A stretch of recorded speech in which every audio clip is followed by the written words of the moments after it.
Every time you drive, dozens of sensors are quietly checking your engine, brakes, tires, battery, and other critical systems. But how does your car collect all that information, recognize when something is wrong, and warn you before a failure happens? We're going to follow that entire process and explain how a vehicle health monitoring system works from start to finish. Let's start with the one idea that the entire system is built around because it reframes how you think about your car. Your car is not just a machine you drive, it's constantly watching itself. Every second the engine is running, a hidden network is taking the pulse of the vehicle thousands of times per second, checking whether every major system is behaving the way it should. It's essentially a doctor that never sleeps, permanently wired into the patient. And that whole idea, a car that monitors its own health, comes down to three basic steps that happen over and over: sense, decide, and warn. First, the car has to sense what's going on. Then, it has to decide whether that's normal or a problem. And finally, if needed, it has to warn you. Everything else is just the detail of how those three steps work. So let's follow them in order, starting with how the car senses anything at all. It all begins with the sensors, and this is the part most people underestimate. A sensor's only job is to take something physical in the real world: heat, pressure, speed, position, the amount of oxygen in your exhaust, and turn it into an electrical signal. That's the key idea. A sensor is a translator. It translates the physical world into numbers a computer can read.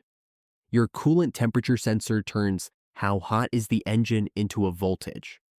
Your wheel speed sensors turn how fast is this wheel spinning into a stream of pulses. Your tire pressure sensors turn how much air is in this tire into a radio signal. On their own, none of these parts are intelligent. They don't know what the numbers mean. They just report constantly and honestly. Here's the temperature, here's the pressure, here's the speed, over and over, thousands of times a second. But a scattered pile of numbers is useless unless something is listening to all of them at once. So all those signals flow to the brain of the whole system, a computer, or really a network of computers, called control modules.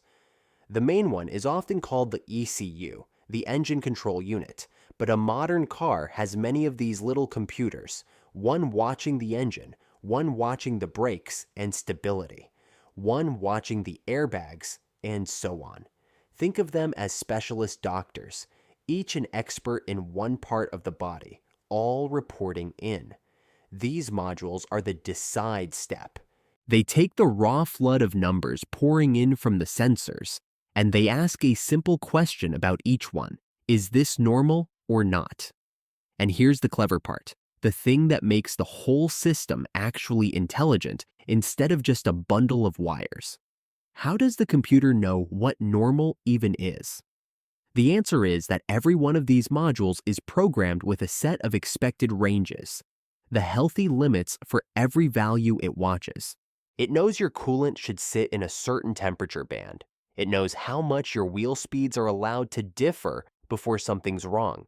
It knows what a healthy oxygen reading looks like. So every incoming number gets silently compared against the range it's supposed to be in. As long as a value stays inside its healthy window, the computer does nothing at all. It just keeps watching. It's only when a number falls outside its expected range, and often only when it stays outside for a meaningful amount of time, that the computer flags it as a genuine fault. That last detail matters more than you'd think, and we'll come back to it, because it's the reason your warning lights don't flicker on and off over every tiny bump or momentary blip. So that's the first half of the story. The car senses the world through sensors, and its computers constantly decide whether what they're seeing is normal.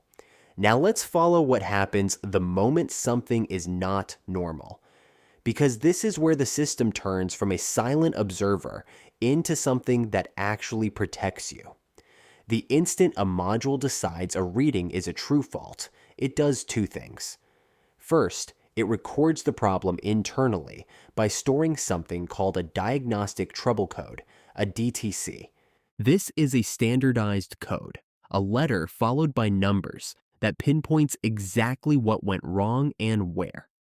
This is crucial because it means the car doesn't just know something is off.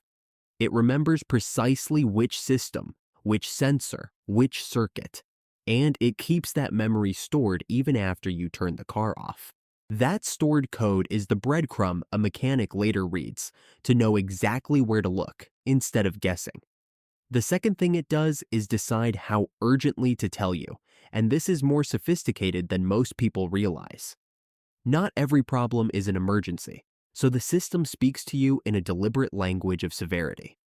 A steady, calm warning light usually means something needs attention soon, but you're not in immediate danger, like a loose gas cap or an emissions issue. A flashing or bright red light means stop safely as soon as you can. It's the car shouting that continuing could cause real damage or danger. That difference between a steady glow and an urgent flash isn't random. It's a designed hierarchy, the car choosing its tone of voice to match how serious the problem actually is. And that finally brings us to the part you actually see, the warning itself, delivered right to the dashboard in front of you. Those symbols on your dash, the check engine light, the oil pressure symbol, the battery light, the tire pressure warning, are the visible tip of this entire hidden process. Each one is the end result of a sensor reading a value, a computer comparing it to a healthy range, deciding it's a genuine fault, and choosing to light that specific icon. When that light comes on, it's not the beginning of a problem. It's the system telling you the end of a long, silent chain of checks just concluded that something needs your attention. And here's a genuinely useful takeaway. A check engine light is not a signal to panic, but it is never a signal to ignore. The single smartest thing you can do is have that stored trouble code read. Many auto parts stores will do it for free, so you learn whether you're dealing with a loose cap or a failing component before it becomes expensive. So that's the complete loop: sense, decide, warn. But there are a few things worth knowing that make you genuinely smarter about all this than the average driver, the bonus round. First, remember that detail from earlier, that the computer often waits before it panics. That's called filtering, and it's why a warning light might appear, then vanish the next day. The car saw a value drift out of range, but not long enough or badly enough to be certain. So it watched, and the problem cleared. It's not the car being unreliable, it's the car being careful not to cry wolf over every tiny momentary blip. Second, this is exactly what that mysterious OBD port under your dashboard is for. Every modern car has a standardized diagnostic connector, usually just below the steering wheel, and it's a direct doorway into everything we just described. Plug in a reader, and you can pull those stored trouble codes yourself. Watch live sensor data in real time, and see the car's health from the inside. It's the same port a mechanic uses, and it's the reason diagnosing a modern car often starts by asking the car directly what's wrong, rather than taking it apart to find out. And third, the newest cars take this one enormous step further. Instead of only storing codes and waiting for you to notice a light, connected cars can now transmit their health data wirelessly, in real time, to the manufacturer or a service app.